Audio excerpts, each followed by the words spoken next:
I'm Susan Edwards, Director and CEO of the Frist Art Museum. It's my pleasure to introduce episode 5 of Engine for Art, Democracy, and Justice. EADJ is a trans-institutional collaboration involving 4 Nashville, Tennessee institutions: Fisk University, Frist Art Museum, Millions of Conversations, and Vanderbilt University. This vibrant series of discussions, living in common in the precarious South, examines the consequences of social and historical inequities on the Southern imaginary and presents a platform for developing academic, creative, and social exploration of the past to inspire understanding and action based on reciprocity and to devise strategic pathways to reconciliation. The Frist Art Museum is honored and excited to participate in this historic endeavor initiated by Vanderbilt University, Cornelius Vanderbilt Endowed Chair, Professor Maria Magdalena Campos Pons, and curated by Marina Fakitas, head of the Artistic Office in Athens and curatorial advisor to Documenta 14. She is also editor-in-chief of the Journal of South as a State of Mind. Please welcome Professor Maria Magdalena Campos Pons. Thank you, Susan, for the introduction. Today, I welcome you all, the returning visitors in our program and the new people to our program, in a beautiful sunny day in the state of Tennessee, in the city of Nashville, home of the Muskogee, Cherokee, Shawnee people, and home of ancestral people of the African diaspora. It is geography and the performativity of the body in geography that allow a woman from my inheritance and from my root to be here presenting to you and participating in this program. Performative of the body and its social interaction. It is what made possible that not only we are reconsidering the location of the Black body in America society today, but we prevented that America having a president, a Black president for so many years. It is also what allowed us today to have a conversation about Black Lives Matters. And it's also what allowed us today to have a conversation about gender definition, reassignments, and new possibility of expression of who we are and how we're going. Performativity of the body is my experience of walking around in the world as a Black woman, as an immigrant, and finding and encounter both the doors that opens and the door that close, because the word sign the body with signifiers other than the one that Descartes himself in the word conceive. So with these premises and ideas in mind, we open the conversation about the location and the analysis of the body. I welcome Marina Fakitas, the curator of program for the fall of 2020, to give you all a more detailed introduction of this. And I welcome and express gratitude to every one of the women who are presenting today. It's our very first panel, all female. And I thank you, their mothers, their grandmothers, who did performative of themselves and brought to the world this incredible cohort of thinkers and makers. Thank you. Thank you, Magda, very, very much. Thank you for my immense gratitude for making us part of your dream, of your paths that you've been walking through, and the chance to work and walk all together in this challenging and gratifying trajectory that brings us here today. And also hello to everyone that is joining us from everywhere in the world from my side too. It is a big honor to be part of EADJ, and I'm truly grateful to the team, to the structure partners, but also to the team, the hidden team that you don't see right now in your screens and you won't see often, but that brings us, that allow us to be here and discussing all together. Of course, I'm really grateful to all our participating guests, to all the episodes, and also to this episode to come, because their knowledge have been informing us and have been inspiring us for this program much longer than the time frame of the webinar. And due to them, we're having this kind of constellation of discussions. My gratitude is big and the time frame is very small to put all the names and everyone in there. There's been over 1 month in which we are meeting every Wednesday, discussing how to live together, how to be in common in the precarious Souths, which are indeed very precarious considering many events that are happening throughout this time, considering today Nigeria. How to live together while maintaining our polyphony, how to restore democracy and justice, our kinship, which is for the sake of these episodes, this one of the art and the visual culture. Our task is to share our intensities and to go far with them and change parts of the world. In the previous episodes, we heard accounts from Accra, Berlin, Boston, Belgium, Cameroon, Chicago, Ithaca, Melbourne, Sudan, Johannesburg, Athens, and of course, Nashville. And we go on with more locations, more geographies, more people. Commemoration, its complication and its necessity, solidarity, its perplexity and its virtues, colonial, crypto-colonial, post-colonial realities, and the process of decolonization are few of the subjects we have been discussing. How can we form an agile and heterogeneous social body that eludes the familiar strategies of dehumanization? Today, we know that we can't do that very easily, but it's worth trying. I would like, if nobody objects, to somehow from my part dedicate this episode to the 50 students that died today in the streets of Nigeria, to the students and all other individuals that died for more justice and more democracy around the world, but also to the people that think that it's legitimate that things as such and catastrophe as such happens in the other end of the world. I got a response today from my continent here that it's okay, you know, not okay, but things like that happens there. I think it's about time that we understand nothing as such should happen in this world. And I have to say for my own country, in 1974, if there were not for students' uprisings, we wouldn't have democracy today. So whoever is in the streets, our solidarity are with you. And with no further ado, I would like to allow the floor to the moderator of the panel, Candice Amich, Assistant Professor of English in Vanderbilt, and also the author of the book, Precarious Forms, Performing Utopia in the Neoliberal Americas. Candice, please.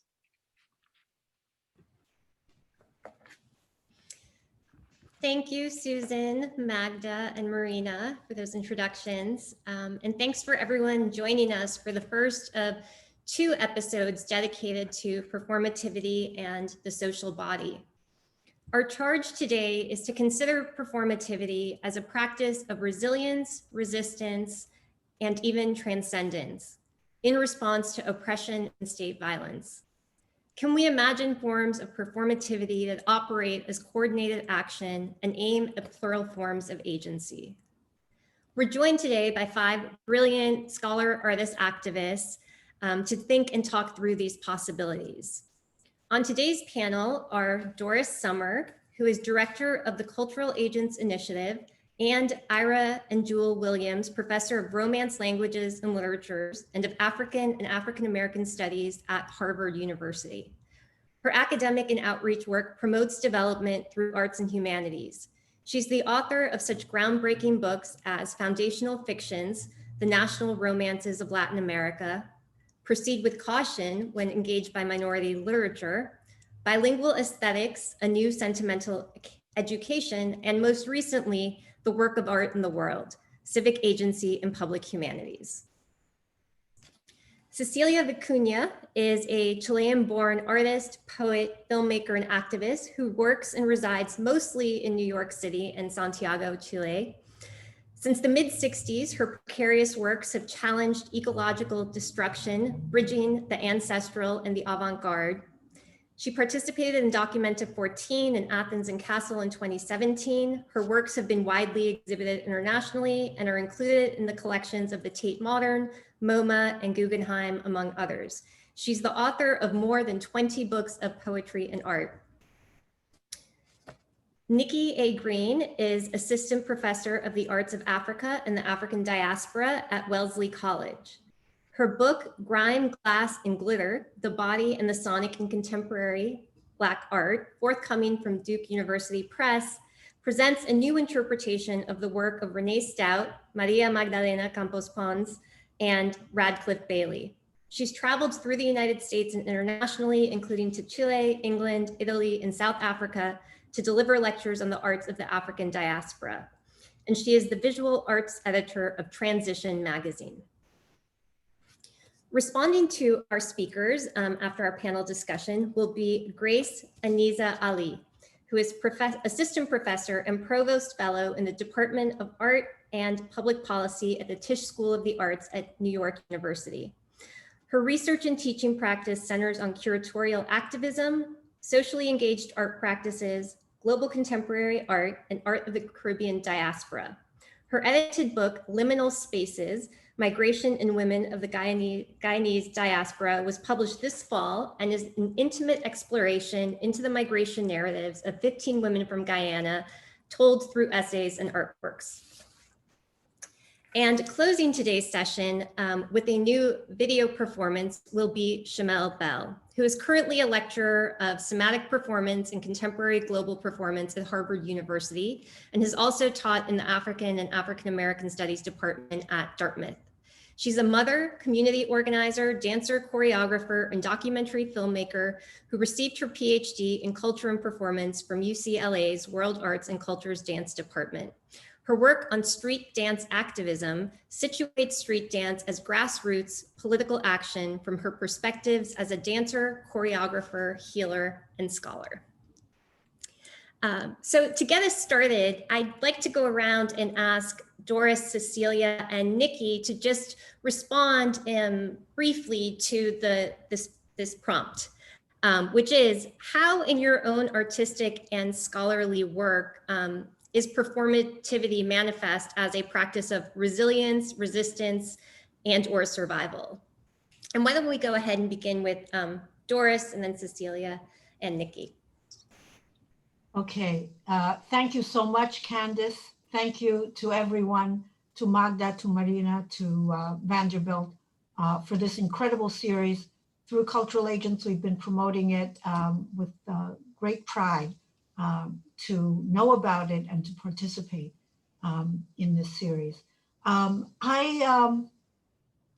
Candice said, I'm an academic, but what I try to do is learn from artists. Humanists think that they know how to interpret the arts, but the best way to do that is to actually learn from artists. And what we do in Cultural Agents is try to revive an original humanist impulse to get out of the cloister as scholars and to do things in the world. And that means to identify people who do artistic change in the world. So let me just say that as a humanist, I'm motivated by that long history of the Renaissance that keeps renewing and rebirthing. And also by one of the first Enlightenment scholars about this issue of art in the world, and that's Friedrich Schiller. He identified something that is innate in all of us, he says, not just in people who consider themselves professional artists, but the human condition has a drive that he named because no one noticed it before. He called it the play drive, the drive, the faculty to be creative. And he says it's not only an opportunity, it's an obligation. He was writing during the terror of the French Revolution. The only way to deal with the terror is not with more terror and more violence. It's to surprise the enemy, to charm the enemy, to make something so unfamiliar that they have to stop and ask you, what's that? What are you doing? in other words, to make art as an intervention against violence and an opening to opportunities that hadn't existed before. Art is making something new. So let me show you just one photo. If we can see the photo of the mime on the street of Bogota in 1995, when Antanas Mockus was elected mayor of the most desperate city in the Americas, maybe in the world, in 1995. There was nothing to be done. His Secretary of Culture said to Mockus, when Mockus was asking him the whole first month, what can we do to stop this deadlock of violence and corruption and chaos? And finally, the secretary said, look, boss, there's nothing to be done. It's time to bring out the clowns. Well, Mockus, because he has the soul of an artist, he is a philosopher and a mathematician. He looked at his secretary and said, let's try it. He turned a jab into a joke, and he fired 20 corrupt traffic cops, they were all corrupt, and put 20 mimes on the street. They had no power, but they made people who were infractors of the law objects of ridicule. And people started to notice crosswalks, notice red lights, just because they were necessarily part of public performance, the performance of civility. And they made an art project of civility. And within 1 year, traffic deaths had reduced by 50%. What I learned from Mockus is that you can actually document the outcomes and the contributions of performance arts and other arts as civic contributions. So I'll stop there. I'll pick up with what I find a responsibility and an opportunity with my play drive when we talk about pretexts next time I get to talk to you. Thank you so much.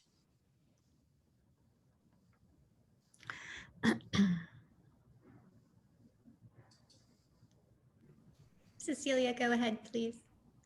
Yes, okay. You have to look at my time because it's very hard to keep to just 3 minutes, but I will do my best, okay? So I like very much the first version of the question that I received, which is how are performance and performativity linked to painful stories? And I could say that I was a 17-year-old girl in the beach in the Pacific, South Pacific Ocean in a site called Concon one day. And suddenly I understood that the pain of the sea, the pain of the land that was already being contaminated brutally, and I'm speaking of January 1966, that was speaking. And I love very much what Doris said about the play drive, because the way I paid attention to it, meaning to the understanding that the knowledge of the land is alive as a form of awareness, was because I suddenly felt that the wind was not just being a wind, but the wind was playing with me. Once I felt the wind playing with me, I could wake up and play with it and understand that what they wanted, meaning the earth, the sun, the light, the ocean, they wanted to be seen. I have to say that this site is now, I understand as an old woman, perhaps the most sacred site in the whole of Chile, because it's at the foot of the tallest mountain of the Western Hemisphere. And because it has an ancient cemetery going back perhaps even 10,000 years, even though the archaeological research stopped at more or less 3,000 to 4,000 years because there was no more money. But when I was a 6-year-old girl, the government of Chile set up a refinery, an oil refinery on top of the cemetery. So I became aware of the horror of walking in a beach that looks beautiful, but your feet are becoming black with oil when I was a young girl. So the understanding of the pain of the land is what woke me up. And from that moment forward, I created the concept of arte precario, in 1966. And it's very important because this concept has ruled my life. And I believe it has been completely ignored, perhaps I'm wrong, by the incredible movement that allows for your book to be called Precarious, and for the understanding of the word precarious as the human condition. The word precarious wouldn't exist if we didn't have an understanding of pain going back thousands and thousands of years. The roots of the word precarious are in ancient Latin. So in one of my books published in '83, I brought in that etymon, the true meaning, which is the Greek meaning of etymon, which is what is fragile disappears and is obtained by prayer. So the turning around of this violence against the work, against, I meant the world, the land, people, and so forth, would come through an acknowledgement of that pain. And that acknowledgement takes the form, a sort of hybrid form that you don't know if it is a prayer, if it is a plea, if it is a setting in motion, an action, because it's all of that at once. And in time, I learned that this was exactly the way in which the ancient cultures that have been completely erased in Concon, as they have been erased from most of Chile, and the indigenous people of Chile, of course, to this day are fighting for recognition that this knowledge exists in the water, in the elements, in the people themselves, in dreams. All of that is now coming together in a big fight for justice. And actually, in 2 days from now, a big referendum in Chile is going to ask people to vote to either keep the monstrous constitution that was forced in Chile by the dictatorship of installed in 1973, or whether we're ready to create a collectively agreed constitution. So if you ask me what role has my performance, because my art began with that performance, but whose performance was it? Was the performance of the wind, the performance of the sea, the performance of the awareness that lives in the land that I picked up because suddenly I became open through playing, through sensing. So it is this relational field of aware interactions, of awarenesses. I think that's the path to resilience, to endurance, and to transformation. And this is being acknowledged now by thousands of people around the world. So it just fills my body and my soul with emotion to say something like that, that perhaps even in Concon, when I created a film that was published in 2010, telling the story of this ancestral knowledge in Concon. And I remember that very few people showed up for that moment, maybe not even 10 people were my audience, but they all cried. And they asked me at the end, where is that Concon? And they had lived in Concon all their lives, you see? So that level of violence, erasure of culture, of knowledge, is the worst form of violence. And that is really terrible to say, because the practice of violence in this land, including disappearing people, torture, and other horrors, you know, but when you remove collective knowledge, then the chances of turning things around is really, really hard. I probably went past my 3 minutes. Sorry. Thank you, Cecilia. Nikki, do you want to go ahead?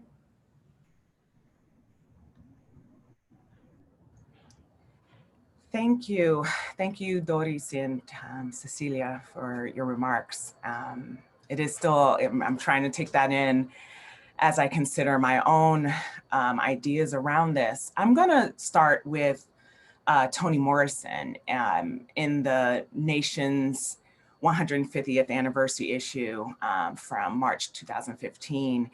She published the article, "No Place for Self-Pity, No Room for Fear." And Dr. Morrison starts off the article expressing her despondence over the 2004 re-election of George W. Bush that was paralyzing her from writing. And A friend responded to her, "No, no, no. This is precisely the time when artists go to work. Not when everything is fine, but in times of dread. That is our job." And Morrison concludes the article with the following statement, and I actually use this statement quite a bit when I speak because I think it holds an especially powerful poignance for those of us who work in the arts. Myself as an academic and as someone who I see as attempting to capture the archive of artists in their bodies and their thoughts and their concepts in my desperate ways. She says, Morrison says, "No, this is precisely the time when artists go to work. There is no time for despair, no place for self-pity, no need for silence, no room for fear. We speak, we write, we do language. That is how civilizations heal. I know the world is bruised and bleeding, and though it is important not to ignore its pain, it is also critical to refuse to succumb to its malevolence. Like failure, chaos contains information that can lead to knowledge, even wisdom, like art." And so in answering this question about performance and performativity and its connection to painful histories, I do feel like they are intricately linked because there is a physical and metaphysical and ancestral resistance that takes place and a yearning for freedom in these performances. We see it in performances by Cecilia and what I will talk about with the performances by Maria Magdalena Campos Pons. We see that happening now in Nigeria. We see that in the streets in the United States and beyond for Black Lives Matter. And we see that as we all fight for our right to vote in the face of ongoing and blatant voter suppression. And I think that with this idea that our bodies respond, that we write, we speak, we walk if we can, we ride if we can, and that all types of bodies can respond to the moment, to the fears, to the pain, but ultimately it's because of that yearning for freedom that we will not stop. And that is why we need to continue to add our voices either in print, in person when we can, which I hope we can do again once we get a hold of this pandemic, so that we can all feel like our bodies can deal with the histories of trauma that our bodies carry. And as we do more research on the physical, emotional, mental, and psychic impact of the epigenetics of trauma, I think we already know that our bodies are involved in this rememory, and that we can acknowledge that in whatever forms of art we participate in. Wow, thank you so much, all three of you. And as you were talking, Nikki, I was thinking of, we see both on the one side, the violence from in Nigeria from the police and the state, but then we also this week have seen, people dancing on the streets in Bolivia, elections there. So I think that so much of what we're going to be talking about is going back and forth between these painful legacies, histories, and then these alternative possibilities that manifest, get shut down, rise up again. And I know it's a complicated history there as well, even the last 10 years. So Cecilia, the next question's for you. I wanted you to talk a bit about how you imagine that individual bodies transform into social bodies. And I was hoping that you could talk to us about pieces of yours, like perhaps the beach ritual that you did at Documenta 14 in Athens, where you distribute bodies in space to create metaphors that gesture towards a better world. And this time you have about 10 minutes to talk. Okay, I can keep track of my time. So now, Megan, please, we need the first image of this. Not that one, but okay. So somehow, okay, very good. So I'll be fast. So I decided to begin this with this image of my first response to New York. I came to New York in 1980, invited to do a performance. And the last thing I intended was to stay in New York, but I met someone and here I am 40 years later. But what I felt, just as I had felt in the ocean in Chile in the 60s, the presence of this force that required attention, my first focus was on what I called the sidewalk forests of New York.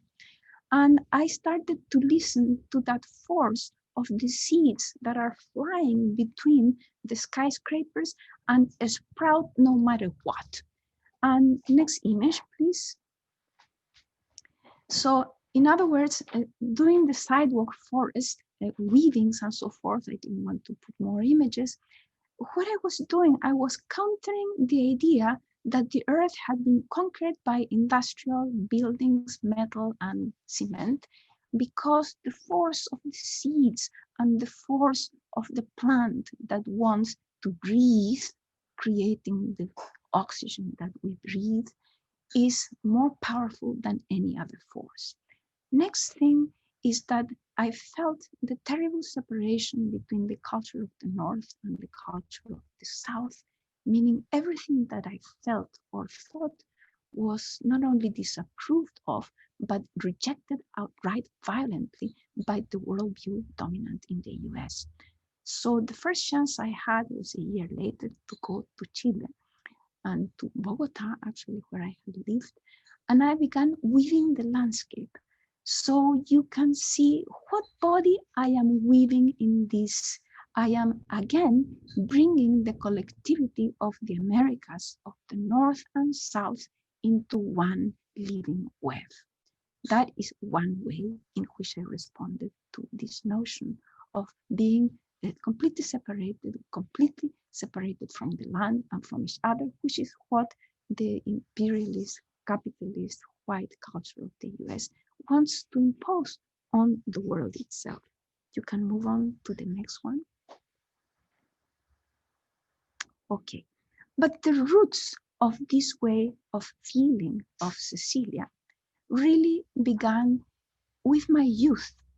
I was born in 1948, and during the 50s and the 60s, that's the time when the Chilean social movement was rising to culminate in 1970 in the election of Salvador Allende that brought in the first democratic socialist revolution of the world, where there was no violence and no persecution. So from my first performances were never even called performances because the word performance was not really in use in this manner yet in the 60s. So what did we do? We created this act where I could convert my beloved girlfriends into one body made into a living knot. So my friends would go along with any madness that I would propose because it was just the greatest fun in the planet. Nobody thought that this was art except for Cecilia. Cecilia knew that this was a different kind of art I had never read of, but I just knew it. Move on to the next one. And so, oh no, an image was skipped. What about the painting? Megan? No, there's a missing painting. Ah, that is too bad. What happened to that image? Well, in any case, before we go to the beach resort, I wanted to show an image that somehow got lost in the shuffle. That's a huge pity because it is an image that I painted in 1973. And what this image represents, it represents the idea that I expressed in this text. I said, when it is clear that union is the force, blossoming follows. An idea explodes in all people's minds and the old sky falls apart.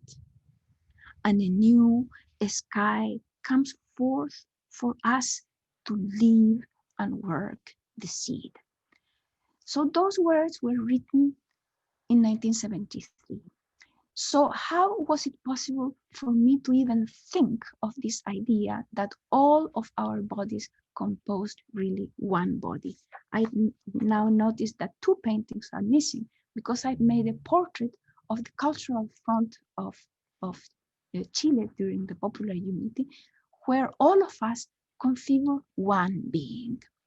If I hadn't lived in the communal society that Chile was at the time, where even mestizos such as myself, I'm only indigenous on my mother's side, we could join with others in the feeling that we were us. And this was the most important slogan of the democratic revolution in Chile, if you ask me, which was a phrase that said, ahora somos nosotros, now we are us. And I have to say that after the dictatorship came and after all these years of painful injustice in Chile, it was in October last year that this vision of togetherness has arisen, I don't know how to pronounce, again. Now we go back to the beach ritual that you requested me to speak. So I am in Athens. I stayed for 3 months in Athens. And I have to say that the Documenta 14 was probably one of the most extraordinary art experiences that I have had in my life. And Marina was part of it because of the spirit of communality that we all shared. It was more than 1,000 people involved in the creation and participatory works of this Documenta. And I think all of us carry in our bodies the memory of the spirit that we shared. So in that context, what was happening in the Mediterranean Sea around Athens? It was the death of the refugees. Thousands of refugees were escaping Africa and the Middle East because of the monstrosity of the Syrian war and the violence in Africa. And they were taking these boats and drowning in the Mediterranean Sea. And you probably remember that there was one particular image of a tiny little baby boy from Syria who was found drowned in the beach with a red little shirt. And that image went around the entire planet. And what did that image indicate? Indicate our indifference, our selfishness, our inability to feel empathy and compassion, to put ourselves in the foot of those millions of refugees.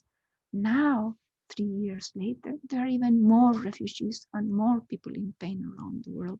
So our selfishness and our indifference remains pretty much unmoved despite the work of so many thousands of people who have done the opposite, which is moved to help. Within that context, I reconnected not only to the idea of the suffering of the refugees, but also with the suffering of the Mediterranean Sea that is almost dead. So I invited people to participate in a beach ritual for the sea and for the pain of the refugees. And lots of people came. And when they arrived, I did what I usually do. You can show the next image, Megan.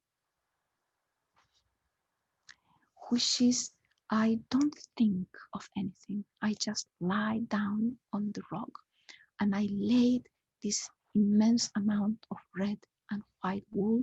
And the reason for the red and white wool is because, at least in the Andes, this is the most ancient form of offering and sacrifice for the earth and the sea, because the red blood represents menstruation, the continuity of life, and the white represents the foam of the ocean that responds to life, and also the male semen.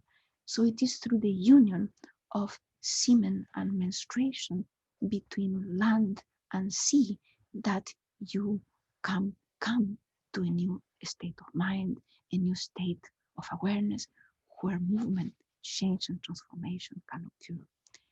And with this method of mine of not thinking, not commanding, not doing, not giving instructions, I begin to move like an animal towards the sea. And the people begin to move with me. And we end up in this absolutely beautiful flower blossoming of bodies, exactly as I had written in 1973, without words, without needing to say anything, because everybody is already onto it. Everybody is willing and desiring to form this one body of our joy. And when I say that, I think of my dear old friend Caroline Schneemann, when she had Meet Joy, do you remember?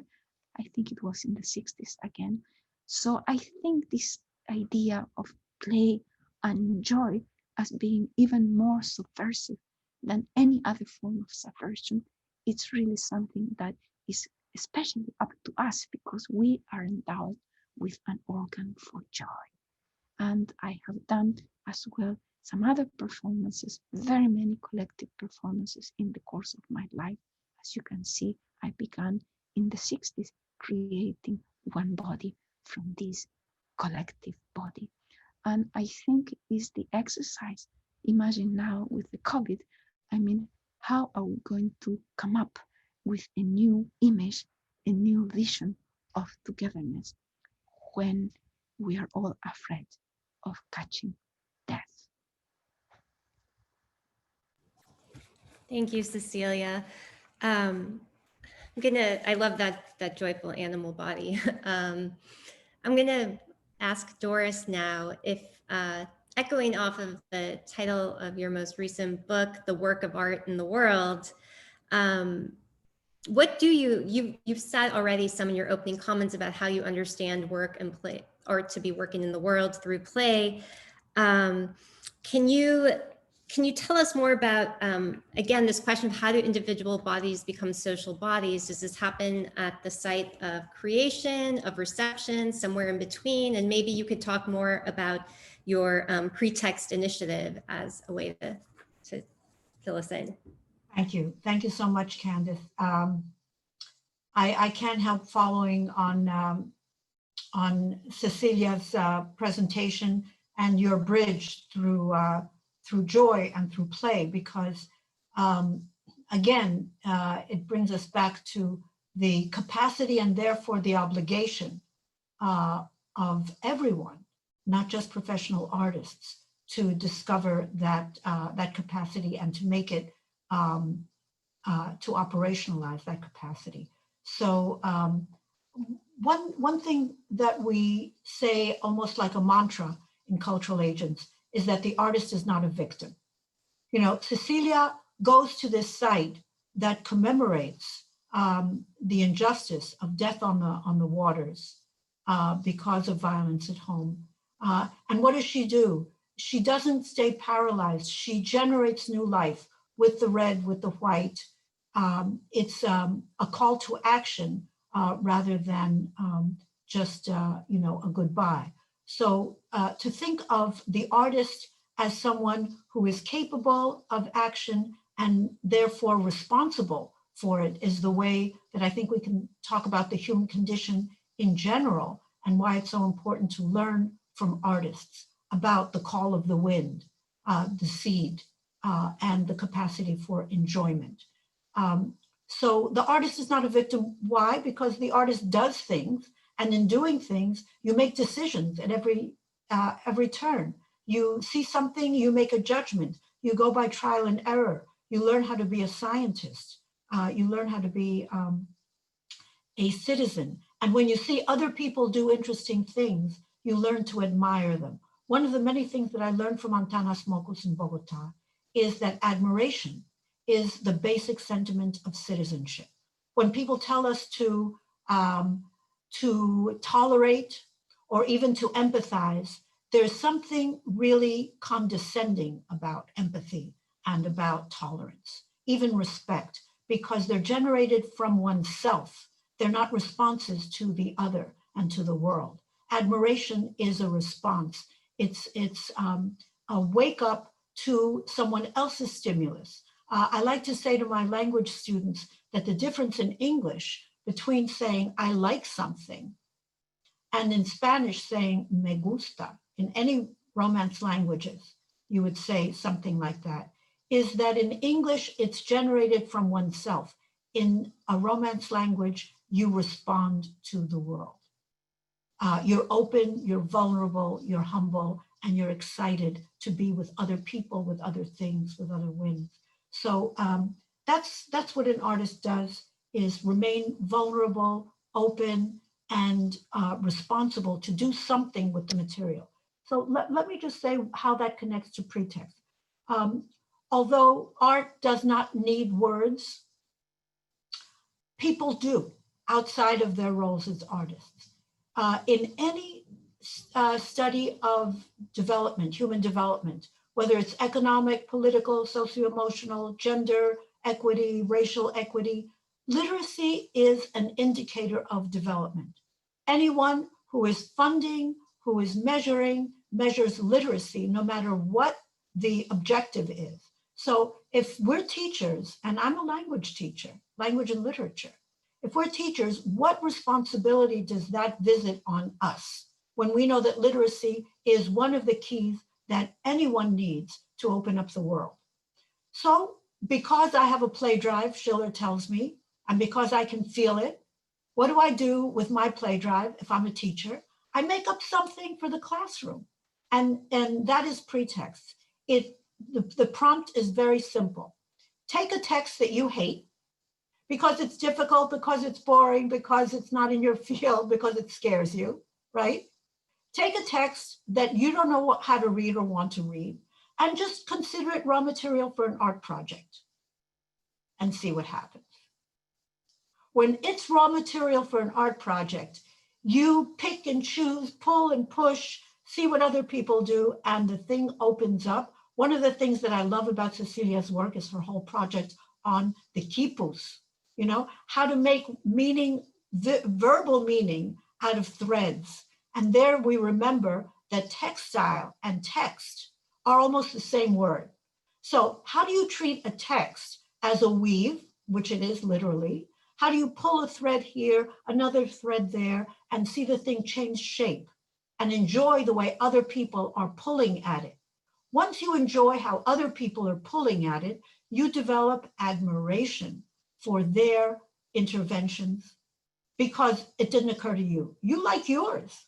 It doesn't minimize your importance because you admire other people, but you're in the company of co-artists, co-creating the world. That's the philosophy of pretext. So if we can see just the homepage of the website, I invite anybody who wants to participate, collaborate, play with us to look up the website.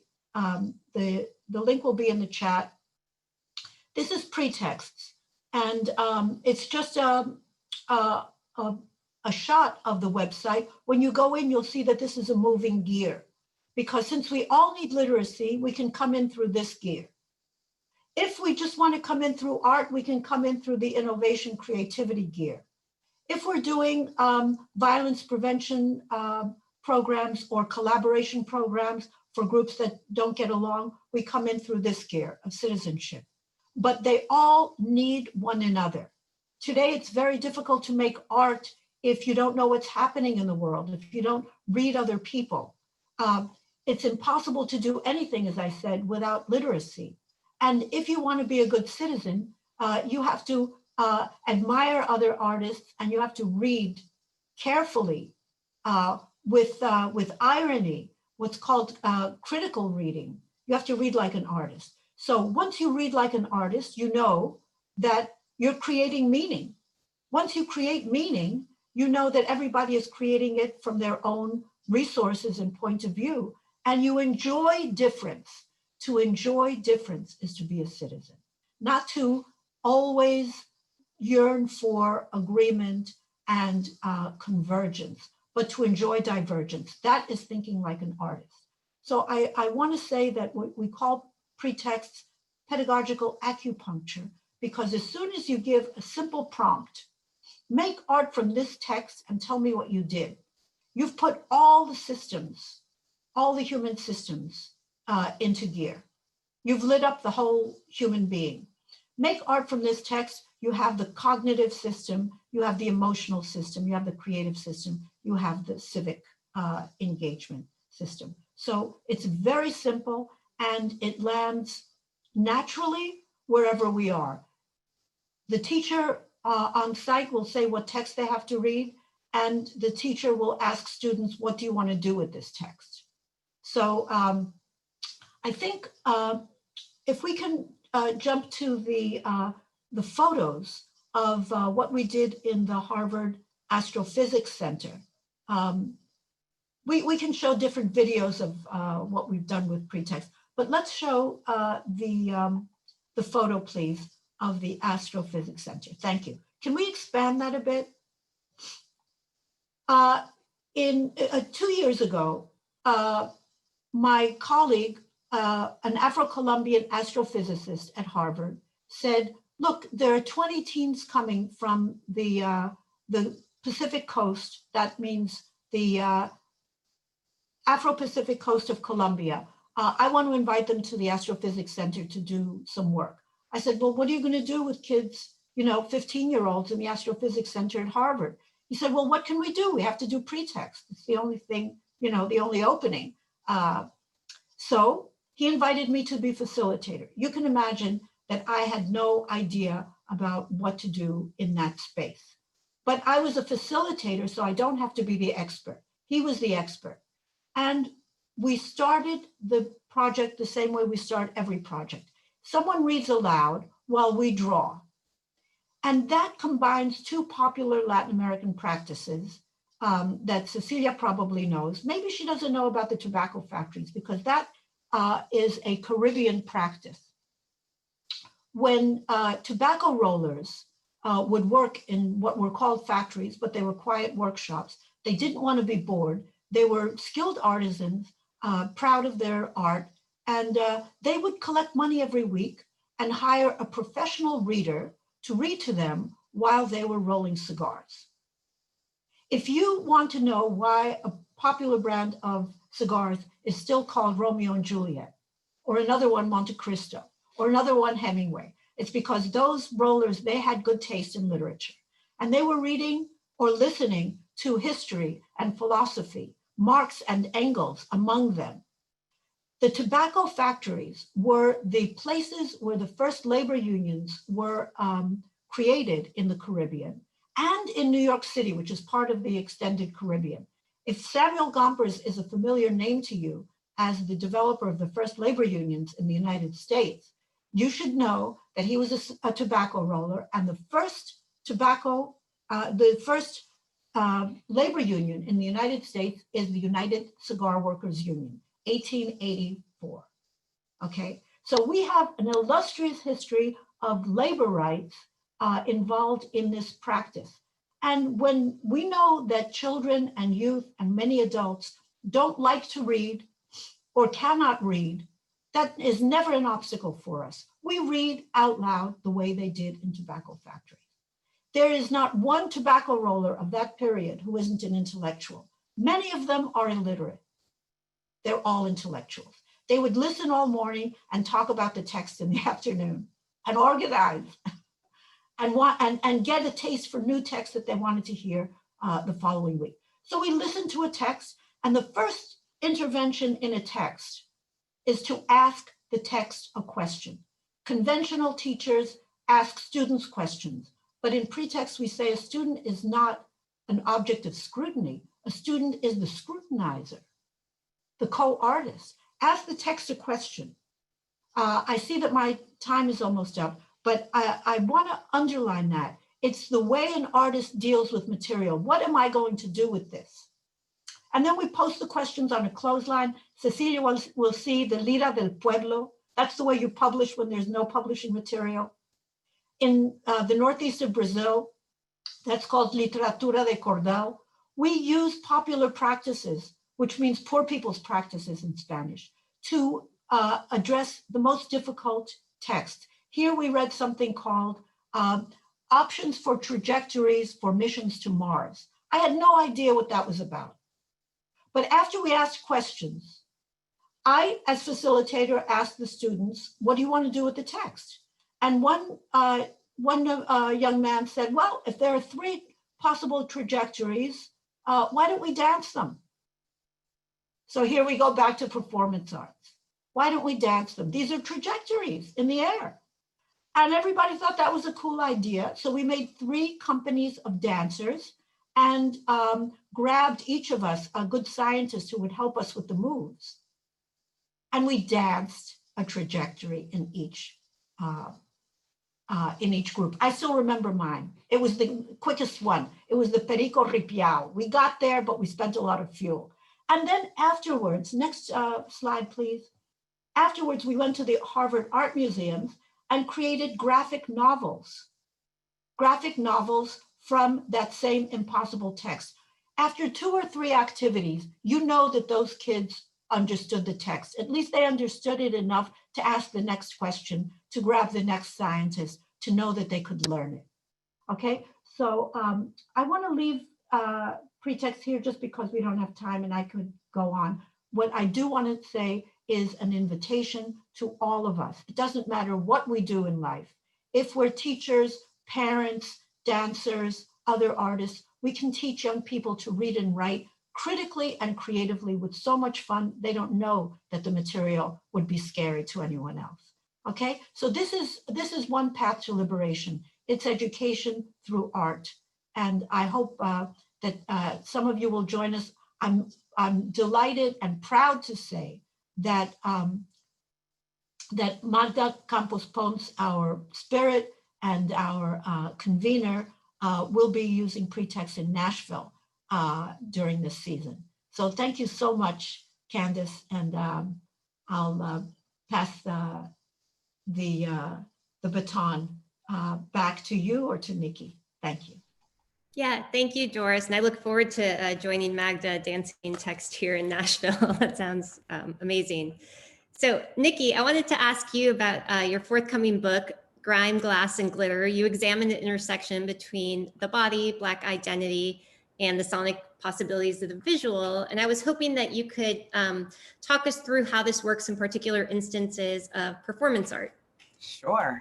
I have been what I call a groupie of Magda's. And I think for those of us who follow performance art, this exciting idea of sort of being on site in order to kind of have this experience. And so I'm gonna showcase one particular performance in depth, but here I've written an article, an essay for the National Portrait Gallery's book, Beyond the Face. And that was published in 2018. And I talked specifically about Habla la Madre as it took place at the Guggenheim Museum. And so I won't go into a great amount of detail about it, but this really, this essay really marked what I felt like my coming out of as someone who is interested in writing about performance, and it will be a part of the book. And this idea of the initial prompt of what makes a work of art sort of happen, right? And I think there are steps in that, and that bodies in art become social bodies at the moment, I think, certainly at conception for the artist, but I think also in collaboration. And as we just saw in the examples by Cecilia and Doris, the collaborative aspect of all of this is crucial for an understanding of what our bodies do in space and what the acts of movement can actually allow for.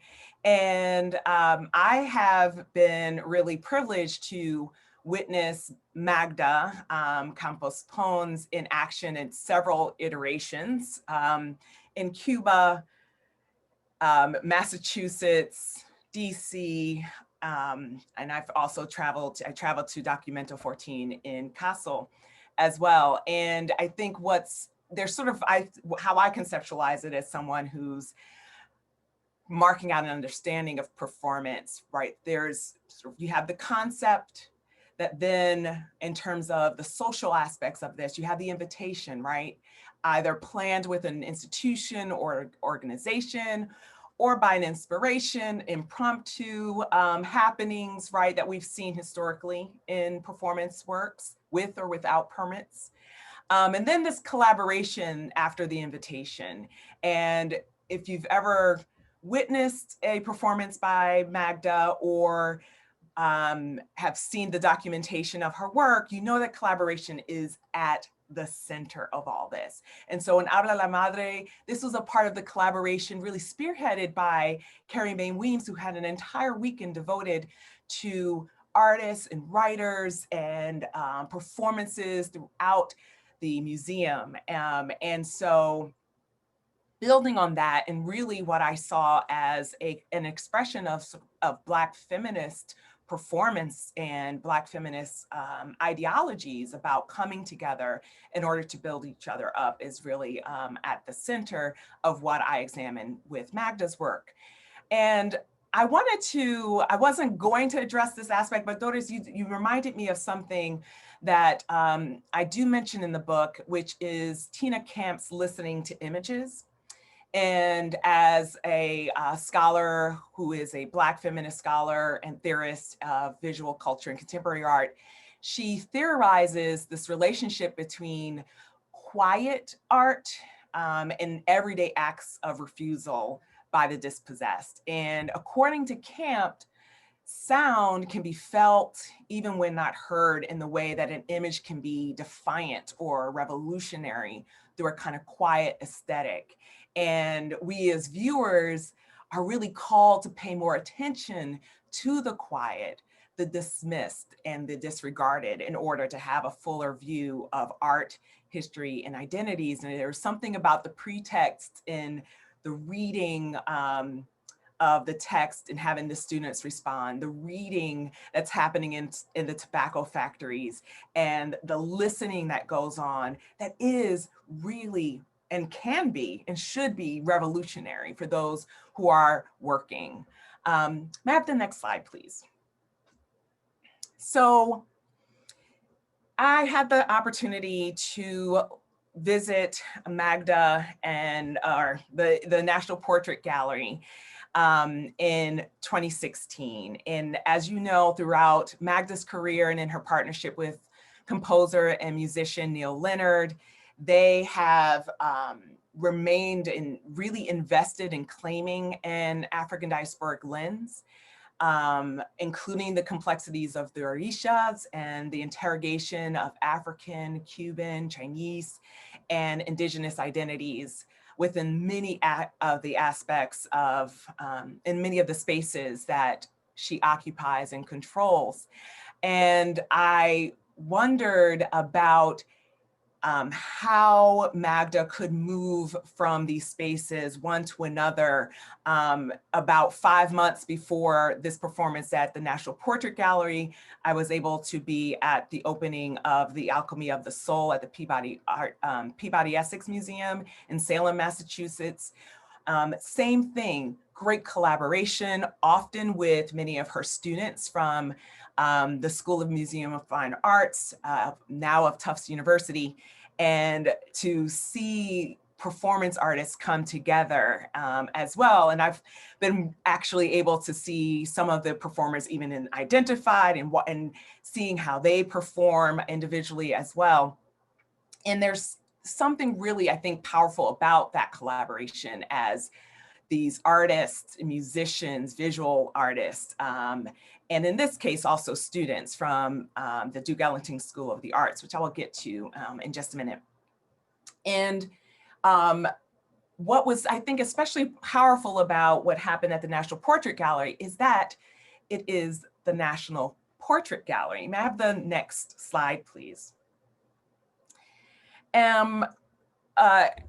It happens that one of my dear friends from graduate school, Dorothy Moss, is the curator of the Identify Performance Art as Portraiture series. And she was the original curator.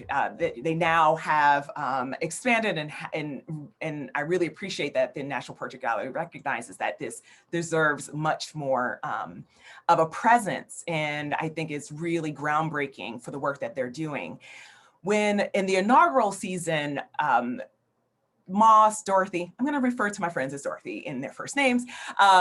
They were selected to critique American portraiture and institutional history by making visible bodies or that historically have been forgotten, marginalized, or oppressed. And so you had artists like the late James Luna perform, a younger artist, Wilmer Wilson IV, Martha McDonald, J.J. McCracken, Sheldon Scott, and in all of these performances, as you know, many times people know about it, it's announced, you've gotten the invitation, you're following it, and then often, especially in a place like the National Portrait Gallery, you just happen to be at the National Portrait Gallery that day.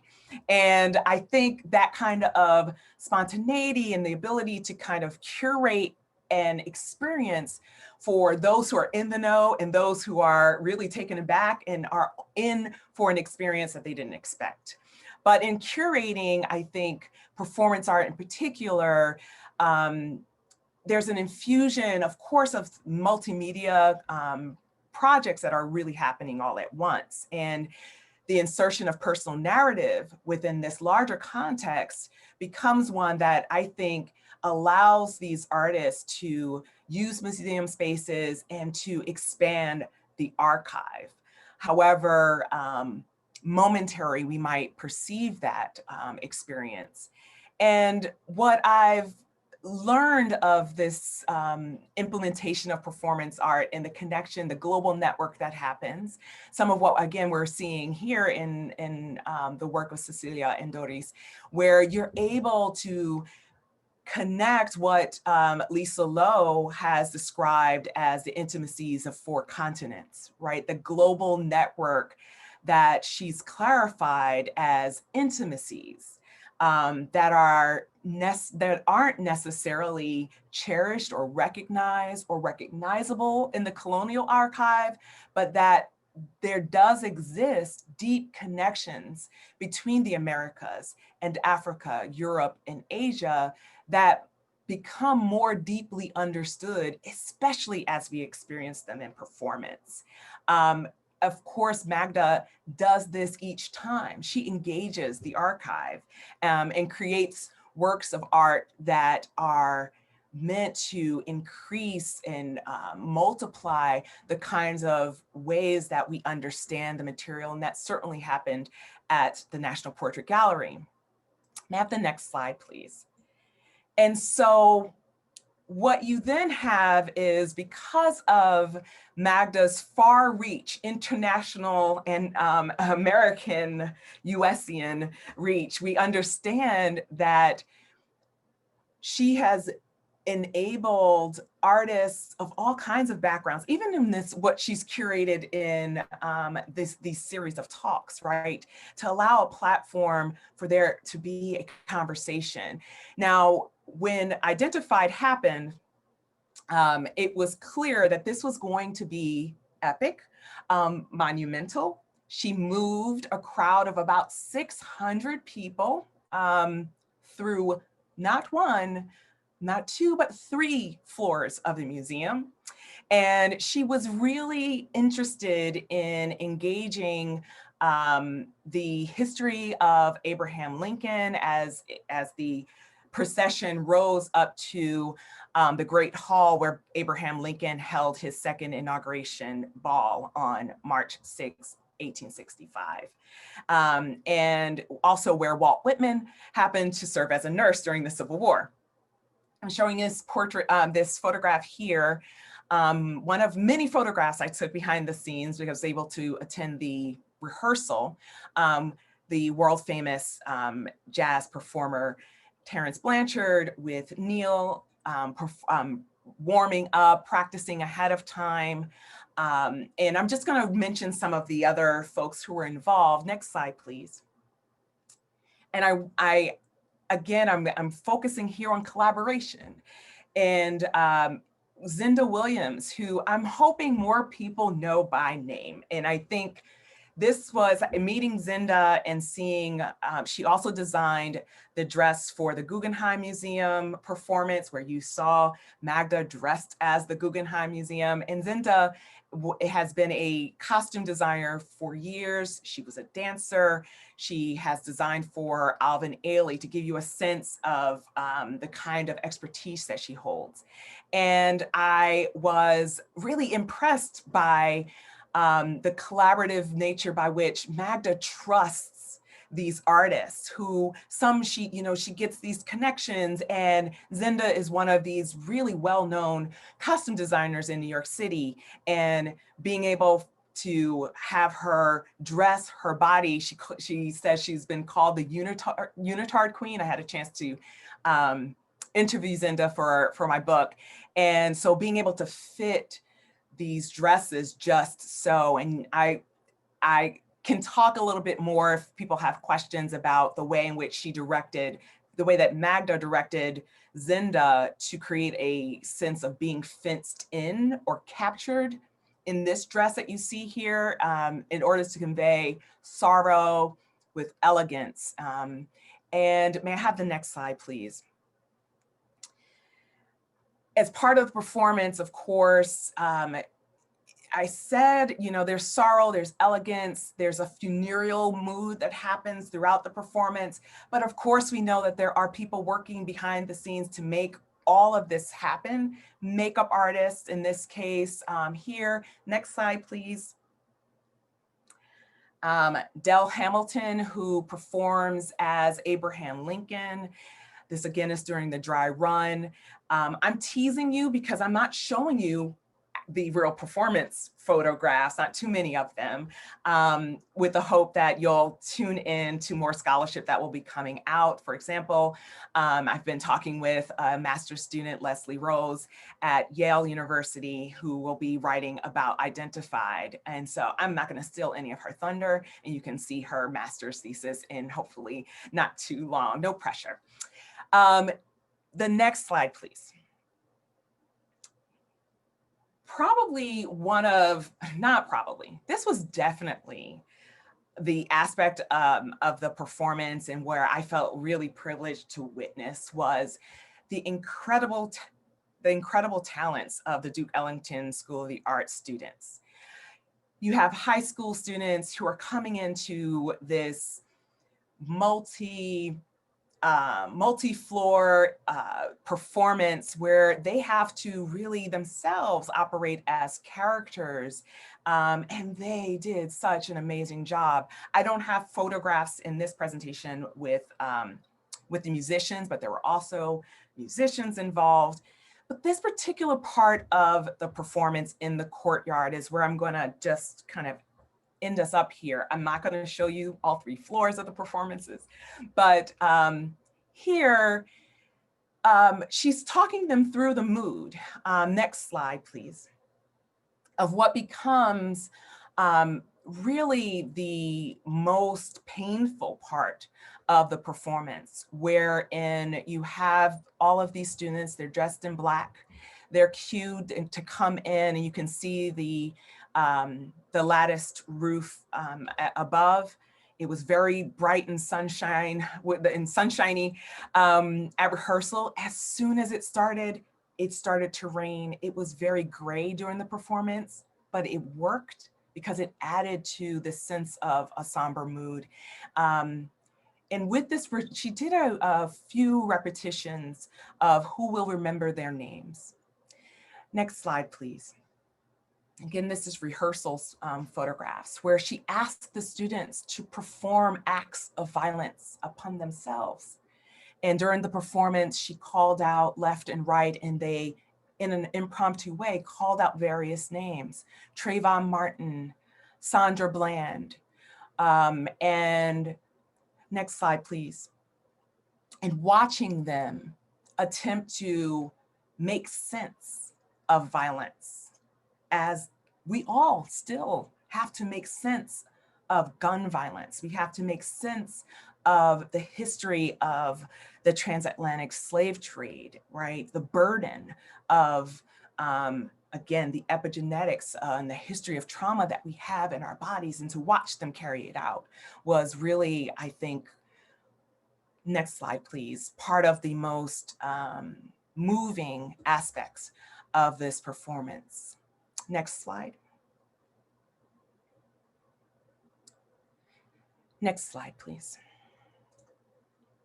This is during the performance, as you see here. They are laid out. It certainly has this sort of sense and shape of a slave ship, right? The slave ship icon, as Cheryl Finley has coined it. Next slide, please. Here you have Helena Metaferia, who is also a performance artist, a former student of Magda's, who begins to outline the bodies of these children in sugar. And of course, we understand she's in a character of citizen. She later goes up to the Abraham Lincoln Galleries and does a performance there as an individual as well. And this marking of their bodies, of course, mirroring a kind of outline of one's bodies after death, is also very poignant. And if you've been to the National Portrait Gallery, you know that the floor that they're laying on is a flat fountain. So they rose up after that, stood behind, and they turned the fountain on and washed the sugar away. I realize that my time is, I've not been paying attention to it. Next slide, please. There is rejoicing in the end, this kind of journey between reckoning with violence in America, police brutality, into the history of Lincoln, the Civil War, and his own death, frankly, to come back and return to a space where we could all kind of release, right? We could all understand that history and find joy in the dancing, led by singers, musicians, and next slide, please. In this slide here, you can see Neil Leonard and Blanchard, and the musicians are on stage. Cuban musicians are on stage, and as well as the attendants that Magda has used as well. And as I describe in my book, they serve as assistants on this journey toward a goal of sort of unfolding that kind of sonic and spatial decoding of a site. And next slide, please. This is the final slide. And you can see from the previous slide, they're sort of solemn, and then everyone's dancing. And I must say that I was really so honored, again, to be a witness to this all day and into the evening. And you can see here, the sun came back, there's dancing, there's music, people, and I don't have images of, too many more images of the audience, but that too was there. And so to conclude, as an art historian who's been deeply invested in the interconnection of the ancestral ties to Africa, music, Caribbean and American identities, as well as Black feminist ideals of the body, in my book, I privileged this examination of performances and installations by Magda. And I also am keenly aware of what Svetlana Alpers has explained about the museum as typically responsible for a regime of visuality that defines how much of what you see and what you are supposed to glean from that experience. As she says, quote, museums can make it hard to see. And what I've come to know by seeing Magda perform is how she transforms the energy of a gallery, an entire museum, through sight, sound, scent, touch, and taste. And the unexpected interplay of the senses and sometimes intimate interaction with the artist herself changes your perspective. And I hope that what we've all been able to talk about today, I hope that it changes your perspective as well. Thank you. Thank you so much, Nikki, Doris, and Cecilia, for those wonderful presentations. So rich. I'm going to turn it over to Grace now to respond. And afterwards, she will be followed by Magda and Shamell, and we have the video performance. Thank you so much. Thank you, Candice. And Candice, I want to thank you for such thoughtful, provocative, and generous questions, because they really engendered such a beautiful conversation with us. So thank you for that. I know we have very little time, and I think all of us want to get to Shamell and Shamell's video. So I'll skip over all my numerous notes to just really land on two things. One, to return back to Magda's opening thought that we're all gathered here as women. And just to really echo the importance of that, because I think not only are we gathered here as women, but we're gathered by women, Marina and Magda. And for those of you watching, everybody behind the scenes, all of our tech folks, is an incredible team of women. So thank you for that. But just to also echo this notion that to gather is its own form of activism. And because we've all been so isolated, more so this year than ever, the importance of this work to gather has become even more critical in keeping us connected and keeping us in tune with each other. So I really just wanted to say a note to appreciate this role and this act and this activistic gesture to gather us all. So thank you very much. So what a moment to be talking about the social body.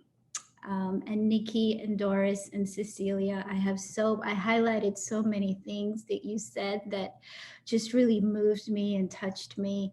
I won't get into them. I'll send you my notes. But what I wanted to really talk about is what I heard you all saying, in addition to our conversations about what is the social body. This is what I heard, and I wrote some of these down. This mournable body, the displaced body, the joyful body, the grieving body, the precarious body, as Cecilia noted, the fragile body, the disappearing body, the thriving body.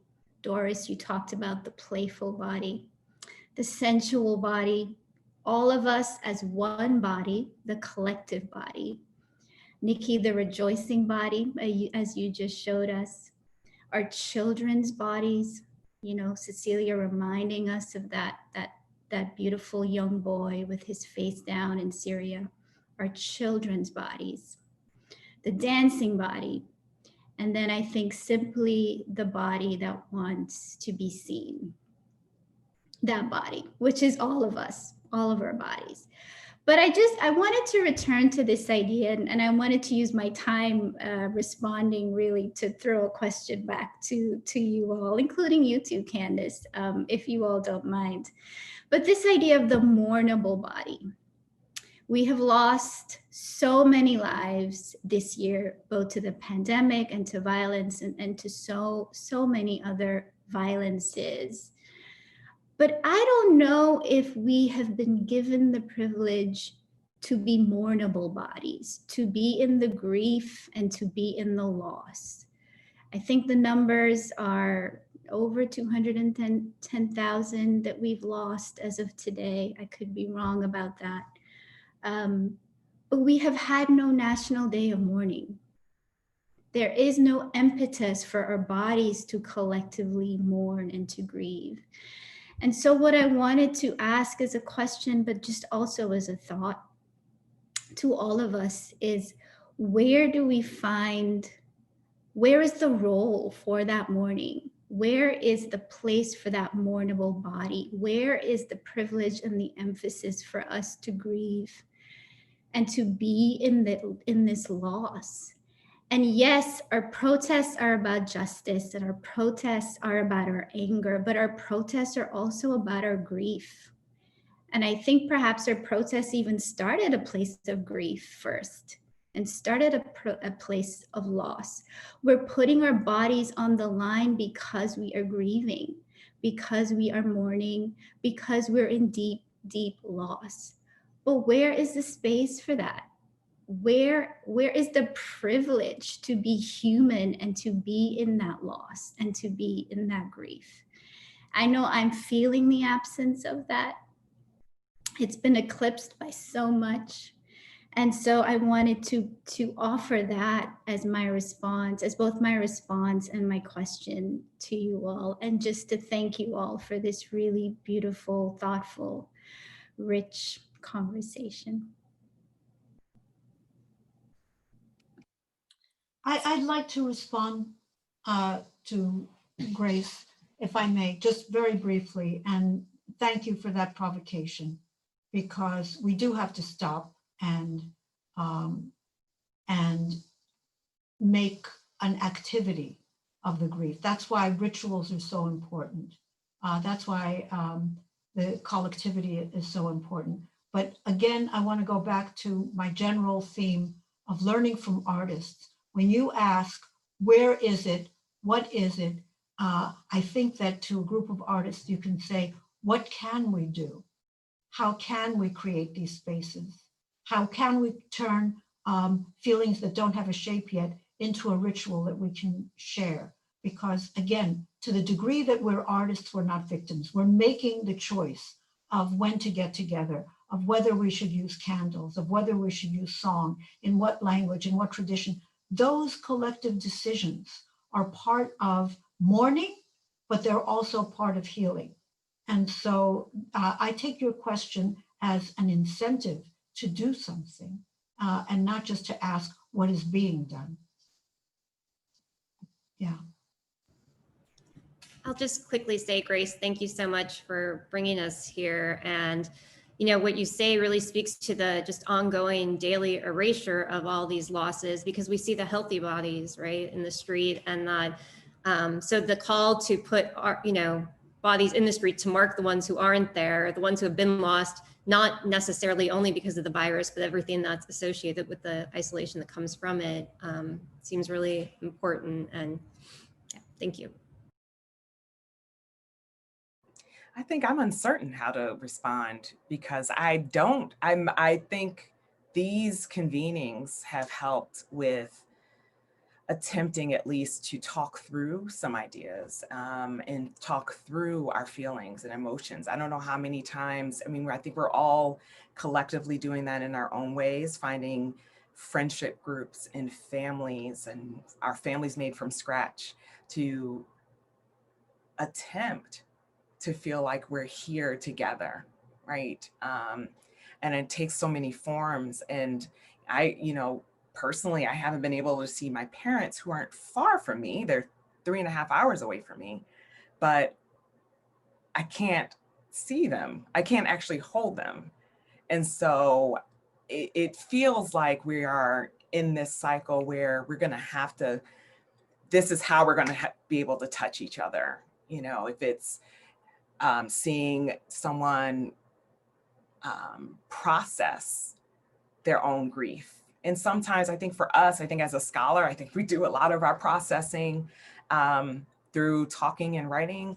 But again, I think these impromptu, other impromptu opportunities to just talk and to be without the performance of being seen, that we're going to have to continue to figure out these ways to make our virtual existences mean more, alongside what you were saying, Doris, which is also, we have to figure out some rituals along the way. I'm not sure that, at least in the United States, I don't think we're in a position nationally until this election is over. Personal opinion. To mourn. Yeah. Thank you all. Grace, unless you have any final words for us, then I think Magda. I just want to thank you. I just want to thank you, all of you. I'm sorry I have been funny here with my technology. This is a profound conversation, a needed conversation. And yes, we gather here to start trying to find new knowledge, new ideas, and new path. Cecilia Vicuña said something that I want you to repeat out of what I remember in my hair. Fragility disappear. And there is pain in making art. There is pain in finding truth. And she said something about it will be back in a prayer. It's not that I asking for a prayer, but I ask for a sermon of whatever good energy, good spirit, good truth, a real looking straight to the truth, one face, one belief, and fighting for that. That is what I am doing. I am gathering you all here through this series because I knew that it's a moment of urgency and that our voices collectively, with giving and with trusting, we could find path to some sort of betterment and healing. And that's what I believe. I invite everybody to see us again next Wednesday and bear with us through these painful but needed conversations. Thank you. Shamell, take the stage and show us beauty. Hello, hello, hello, everyone. I am just in awe. I just want to say, wow. Thank you to everyone for such a rich and powerful conversation. And for this as an intervention, right? So I begin with my gratitude for being amongst such, you all are history makers and life-shifting liberators here today, you know? So I want to thank Doris for always supporting my interventions, and Magda for your immediate love and support that I can feel without you even saying any words to me, like my heart is fluttering. I just want to thank all of you all individually, Marina, Nisi, Katie, Angel, Shabazz, Rashida, but I could go on and on and on and on and on with gratitude. But I want to take not much time so I can get to this incredible video, which was a call to action that the Nashville community answered, to use our bodies and community as a catalyst for joyous resistance and revolutionary healing. And I hope that you here today will be inspired to join us. But first, let me just take this moment to honor the sacred Tongva land that I am breathing and living on in Los Angeles. And I said living, because that is a radical act to live. And second, I want to honor my ancestors to whom I would not have the strength and the blueprint to just thrive. I'm not going to say survive. I'm thriving through these difficult times. If we could all first close our eyes, every single one of you, to honor all of the lives lost to varying degrees of state-sanctioned violence or by this global pandemic. And if you could just close your eyes, just follow your natural breathing, release your jaw if it's a little bit tight, if you're holding any stress in your shoulders and your neck. And with each inhale, just bring forth in your mind's eye those names of folks that we've lost or your ancestors. And just take one deep collective breath with me and inhale. And exhale. You can open your eyes. So here I usually do my form of a ritual, and it's what I called an embodied check-in. And so how it go, I will say 5, 6, 7, 8, and you all will unmute your mics and your videos. Yes, be brave. And if you're comfortable, you speak your presence into the circle, right? It will sound messy, and that is the point, because this is our sonic intervention. And I'm gonna model it for you. And so it'll look something like this. Hi, my name is Dr. Shamell Bell. My pronoun is sis, as in, hey, what's up, sister? And you know, you can use this she series and they, whatever. My sacred land that I'm on is Tongva land. How I am feeling right now, like really, really feeling, I am feeling just in awe of all the beauty of those struggling, and not just struggling, but just pushing for liberation and shifting towards liberation. And my favorite dance move, yes, we're gonna dance, and in your chairs if you want. My favorite dance move is a new edition move that I am obsessed with, that I keep doing. And so I put an affirmation to it. So the affirmation that we will hear right now when you're dancing is our music. So, you know, an affirmation is I am, and then you include whatever it is. So if you're dancing, it'd be I am love, I am love, I am love. I am love, right? And so I would love for you all to do this little exercise with me, this ritual with me. And what I'll do is I'm going to put it in the chat as you get ready to unmute. I am making sure it's not just going only to the panelists right now, because I think that that's sometimes what happens. I am putting it in the chat, and it says panelists and attendees, and there you go. And so I'm going to say 5, 6, 7, 8. Get your affirmation. Has everyone gotten their affirmation together? Yes. Thumbs up. I see your affirmations. Okay. Unmic, unmute, and 5, 6, 7, 8. Sonic intervention. Hi, my name is Mary. I'm excited to feel about here, and I am feeling like I really am floored by this conversation. It's really actually amazing to be able to be My favorite social network. a part of this, and this is really incredible. I am really touched. I am love. Oh my gosh, that was so beautiful. Yes, yes, yes, yes. So thank you so much. And if you all can just mute your mics back. Thank you so much for doing that exercise with me. I am here alongside the spirit of street dance activism, for which they call me the visionary instigator. And I love that. I don't like the word founder, because I always come as a co-choreography and collaboration, as you know, Magda also does. So thank you so much for having me. The Global Dance Meditation in Nashville is organized as a part of this Engine for Art, Democracy, and Justice program, initiated by Vanderbilt University Fine Art Professor Dr. Maria Magdalena Campos Pons, in collaboration with Fisk University, Frisk Art Museum, and Millions of Conversations. This year, we are exploring creative approaches to living together in the Global South through a series of webinars, which you are here as an artist intervention, including this video that I am going to have as your call to action. So please join the shift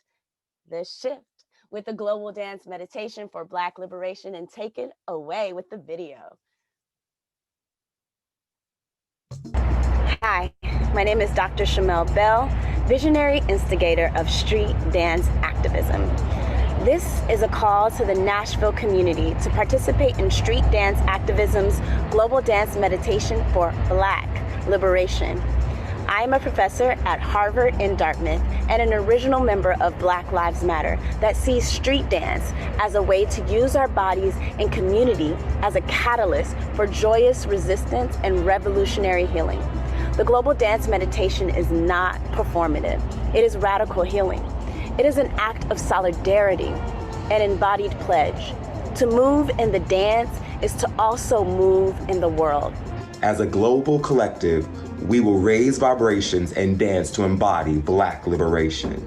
The Global Dance Meditation in Nashville is organized in part by the 2020 Engine for Art, Democracy, and Justice program, an initiative founded by Vanderbilt University's fine art professor, Dr. Maria Magdalena Campos Pons, in collaboration with Fisk University, Frisk Art Museum, and Millions of Conversations. This year, we are exploring creative approaches to living together in the Global South through a series of webinars and artist intervention, including this one. Through this call to action, we will mobilize communities all across Nashville, but especially ones in North Nashville that are still recovering from the tornado and COVID, in addition to longtime problems like displacement and police brutality. We will come together through moving our bodies and shifting our realities to heal ourselves, move as one, and take Black liberations to the street.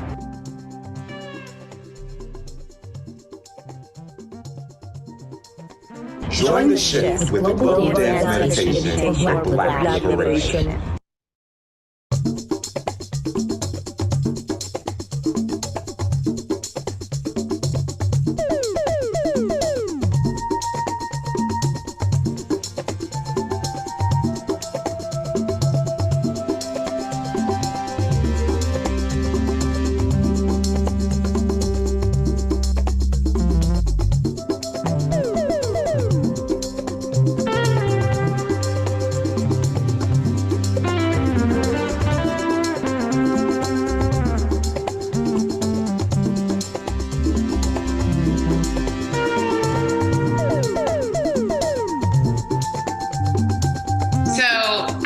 Yesterday was amazing, to say the least. There's been so much positive feedback. I mean, positive is not even the word I want to really use to describe it. It's really been a shift. I think Nisi's daughter, was it Nisi's daughter, Katie, who said that she hadn't experienced anything like that before and she really enjoyed yesterday. I had so many people either calling me or texting me and sharing with me how yesterday had inspired them. And then literally coming back from Andrew Jackson, we were walking back to our cars and how the community was expressing and sharing with us how, it was completely different energy walking down there and then coming back. And then something my mom said to me that I wanted to share with you all. Because I'm a Fiskite, Nashville native, and my mom has been in Nashville since she was 18. And so she said, they built Andrew Jackson, they built the projects behind Fisk, and very normally there are projects around HBCUs. And she said, but when there's a history of HBCUs, especially Fisk, having this energy about ourselves that we're better than the community surrounding us sometimes. And so my mom made a point to say, she said, I heard that Black man say, how thankful he was that you all came over here. She said, but I think it's because he saw you all hit that corner coming around from Fisk. And he was like, what are all these Fiskites? What are all these people who are coming from Fisk doing in our community? But by the time we had finished, that was the energy that we could almost tell that they had been longing for. Like people were longing for that communal energy to happen. And so my mom talked about that, and she still talked about that this morning when I spoke to her. So she was like, I don't know when the next one is, but, the community's in need of it. And so we had one young lady come by. She said, are y'all having a homecoming this year that we can attend? And we're like, no homecoming this year, but it's important that we start really wrapping our arms around our community. And sometimes that work is just right where we already are. And it takes things like this for us to really see how we can really instigate and initiate something like this. So thank you, Shamell Bell, and thank you to all of you who are doing this work and a part of this.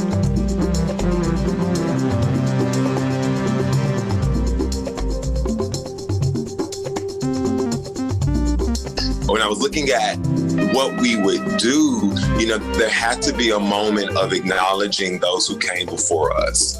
I think that it's important that we understand, like with this struggle, we are here because we stand on the shoulders of people who was getting bit by dogs, and people whose names ran under like a train because of the fact that they put themselves out there. And so I think it was just important that we remember our history and know that we will also be a part of that history. One day people will call our names, once we have transitioned. Hopefully, we are doing good enough work that people will remember us and that we will leave a legacy.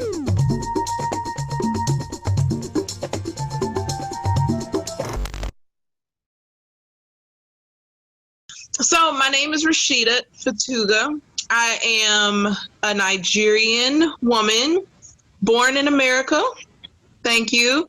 I live in Nashville, Tennessee. I am a former school teacher, and I started Gideon's Army just because I really wanted to offer support to my families and to my fellow school teachers. But I left the classroom, and my students, they started to get pushed out of school, pushed out the classroom, arrested, but then they started to be killed. Like my students, my babies were getting killed on the streets, and I didn't understand it. And so, I took some time to learn and to understand the issues, and that's really where Gideon's Army was birthed out of. One of my students, Lamar Hughes, was killed when he was 16. But he told me that he would not live to see 18 when he was in the 3rd grade.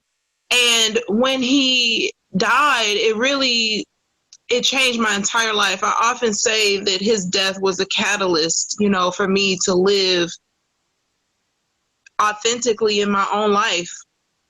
And I thank him and Tevin and Mikkel and all of my students who've gone before me for the lessons that they've taught me, but it also really put a lot of fire in me to make sure that I do everything that I can to protect the students that I have left here. And so I stayed in Nashville and built Gideon's Army. Our mission is to act collectively, boldly, and strategically as a unified force for all children. Placing children first at all times, we eliminate the root causes of the prison pipeline, save our children from death and incarceration, and guide them on a secure path to success. We will not stop until the pipeline is dismantled. We will not quit on our children. That's beautiful. So I put in the chat some of the other questions, but I'm going to read another one out to you. What are the most urgent needs in the North Nashville right now? Another one is, what are the next steps in the healing community? And how does activism of any kind play a role in that? Let me repeat that. I'm sorry. What are the most urgent needs in North Nashville right now, and what are the next steps in healing the community? How does activism of any kind play a role in that? So the most urgent needs in North Nashville really are the same needs, for communities across the United States, really across the globe, that are oppressed, and that's to dismantle these oppressive systems that, keep Black people from being able to live and exist in a state of freedom and liberation.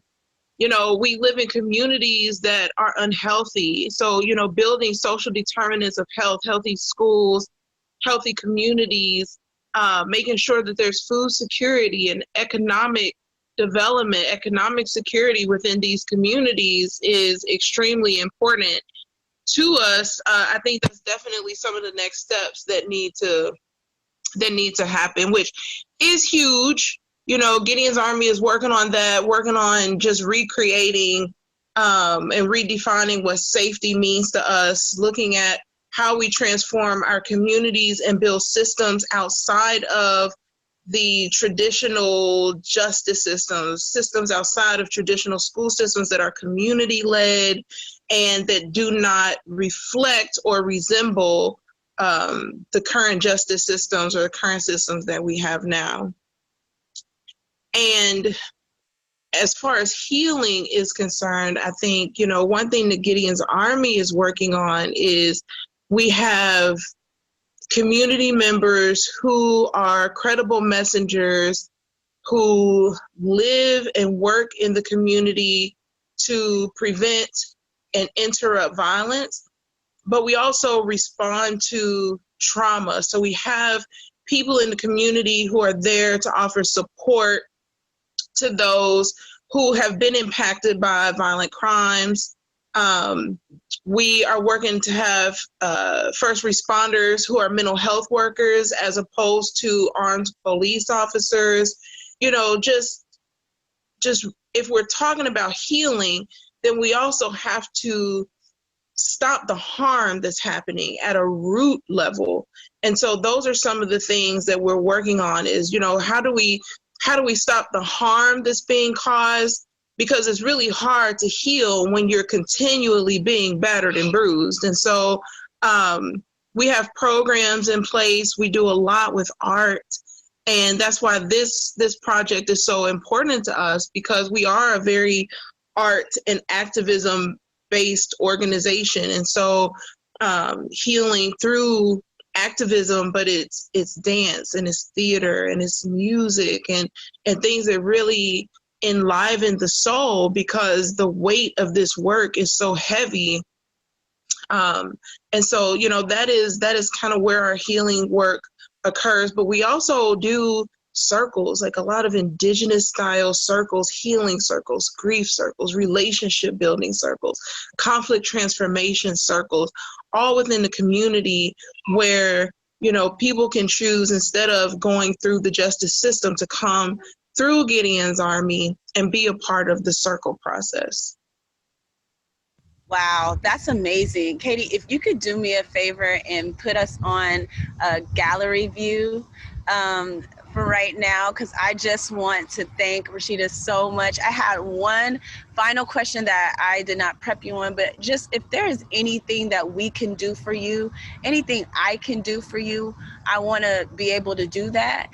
So if anyone that is connecting and resonating with Gideon's Army, with Rashida right now, if you could just look us in the eye and tell us there's something that it could be a heart's desire. I know my eyes is watering because just like you are moving me to want to move. You are one of the reasons why I do this work. People just like you, and I feel really silly that I'm tearing up.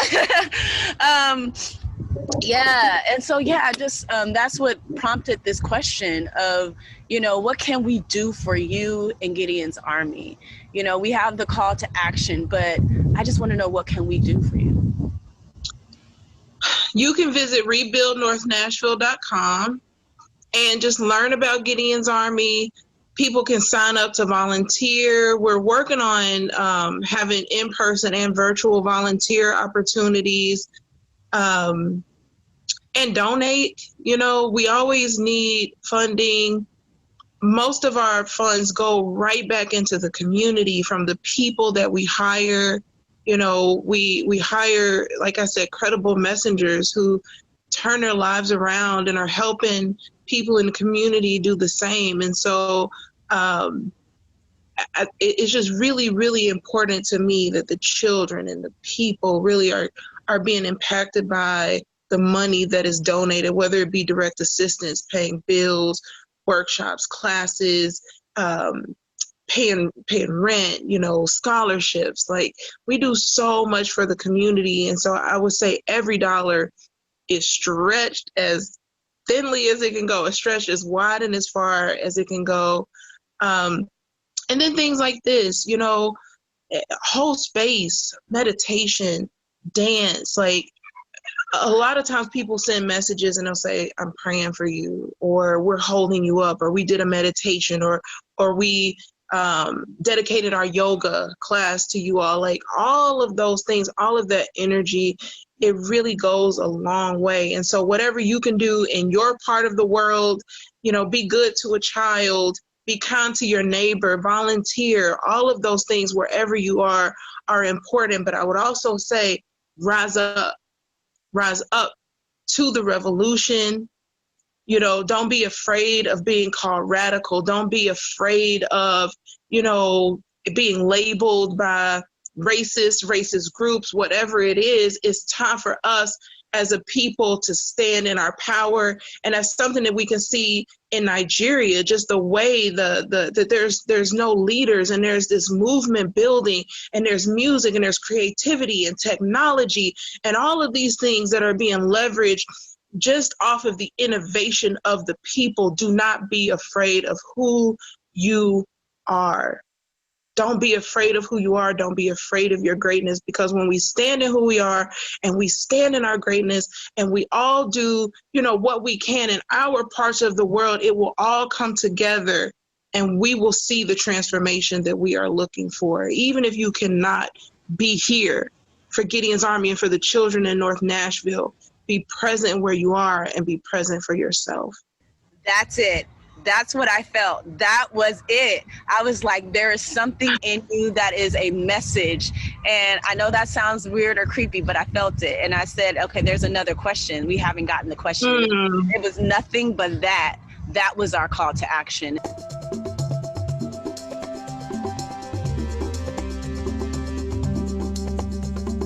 Thank you so much to everyone for watching.